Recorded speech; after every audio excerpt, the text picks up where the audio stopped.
तो गाइस आज हम बात करेंगे बोहर्स एटॉमिक मॉडल के बारे में। तो मैं पोस्टुलेट के हिसाब से समझाता रहूँगा कि बोहर का एटॉमिक मॉडल क्या है।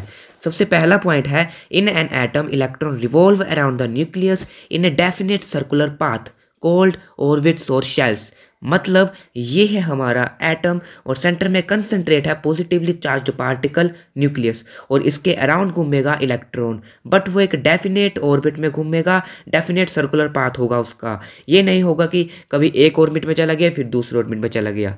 सेकंड पॉइंट है, the angular momentum of an electron is an integral multiple of NH/2π। मतलब L is equal to NH/2π where L is equal to angular momentum. अब L होता है mvr is equal to NH/2π और यह है हमारा nucleus और nucleus से उस इलेक्ट्रॉन की दूरी है r, जो कि हमने mvr में r है वो, और अवी है mvr में अवी है वेलोसिटी ऑफ द इलेक्ट्रॉन और m है मास ऑफ द इलेक्ट्रॉन, जो कि बराबर होगा NH/2π के। अब थर्ड पोस्टुलेट है, the energy of an electron depends on the size of the orbit and is lower of smaller orbits। कहने का मतलब ये है, साइज ऑफ द ऑर्बिट पे डिपेंड करती है इलेक्ट्रॉन की एनर्जी। जितना बड़ा साइज होगा ऑर्बिट का, इलेक्ट्रॉन की एनर्जी भी उतनी ज़्यादा होगी। जितना कम साइज होगा ऑर्बिट का, इलेक्ट्रॉन की एनर्जी भी उतनी कम होगी। एग्जाम्पल के तौर पे समझते हैं, ये है हमारा न्यूक्लियस और ये है हमारा first orbit n is equal to 1 के साथ।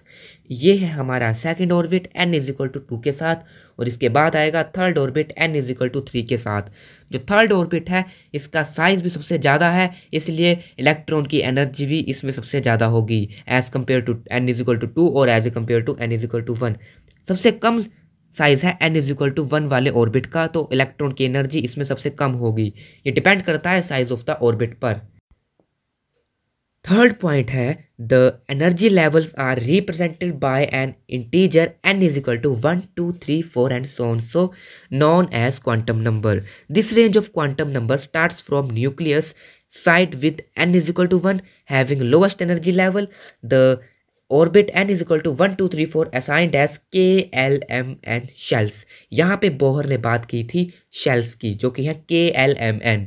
ये है हमारा first orbit n is equal to 1 के साथ, ये है हमारा second orbit n is equal to 2 के साथ, ये है हमारा third orbit n is equal to 3 के साथ और ये है हमारा fourth orbit n is equal to 4 के साथ एंड सो ऑन सो। अब यहाँ पे फर्स्ट ऑर्बिट में होता है K शेल, सेकंड ऑर्बिट में होता है L शेल, थर्ड ऑर्बिट में होता है M शेल और फोर्थ ऑर्बिट में होता है N शेल और सो ऑन सो। न्यूक्लियस के सबसे नज़दीक होता है K शेल। यह है हमारा न्यूक्लियस, इसके सबसे नज़दीक है K शेल, जो कि है फर्स्ट ऑर्बिट में। और फर्स्ट ऑर्बिट में यहाँ पे आपको इलेक्ट्रॉन रिवॉल्व करते हुए दिखाई दे रहे हैं, जो कि न्यूक्लियस के अराउंड घूम रहे हैं KLMN शेल में। इसी तरह इलेक्ट्रॉन न्यूक्लियस के अराउंड घूमेंगे। ये बात की थी बोहर ने अपने थर्ड पोस्टुलेट में KLMN शेल के बारे में।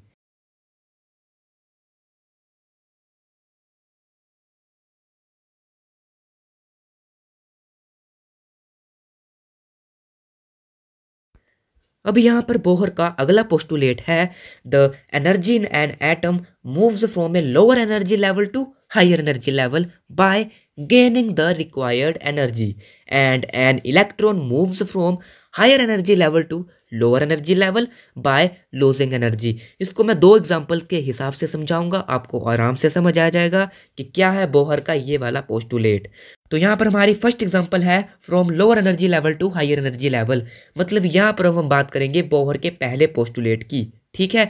तो यहाँ पर ये है हमारा न्यूक्लियस, ये है फर्स्ट ऑर्बिट और ये है सेकंड ऑर्बिट KL शेल के साथ। जो फर्स्ट ऑर्बिट है इसका साइज छोटा है, तो मतलब इलेक्ट्रॉन की एनर्जी कम होगी, तो इसको एनर्जी देनी पड़ेगी, तभी ये L शेल वाले ऑर्बिट में जाएगा, ठीक है। एनर्जी इज एब्जॉर्ब तभी आया। तो नेक्स्ट एग्जांपल है from higher energy level to lower energy level. ये है हमारा न्यूक्लियस, इसके बाद आएगा फर्स्ट ऑर्बिट और उसके बाद आएगा सेकंड ऑर्बिट। जो सेकंड ऑर्बिट है उसके साइज बड़ा होने के कारण उसके इलेक्ट्रॉन की एनर्जी भी बड़ी होगी, एनर्जी भी ज़्यादा होगी। और जो अंदर वाला इलेक्ट्रॉन है n इज इक्वल टू 1 वाला, इसकी एनर्जी कम होनी चाहिए according to Bohr's first postulate, ठीक है।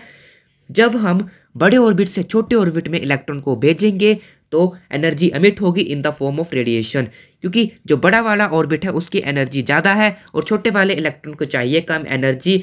जब हम इसको भेजेंगे तो एनर्जी एमिट होगी in the form of radiation, क्योंकि छोटे वाले इलेक्ट्रॉन को चाहिए कम एनर्जी वाला इलेक्ट्रॉन, छोटे वाले ऑर्बिट को चाहिए कम एनर्जी वाला इलेक्ट्रॉन।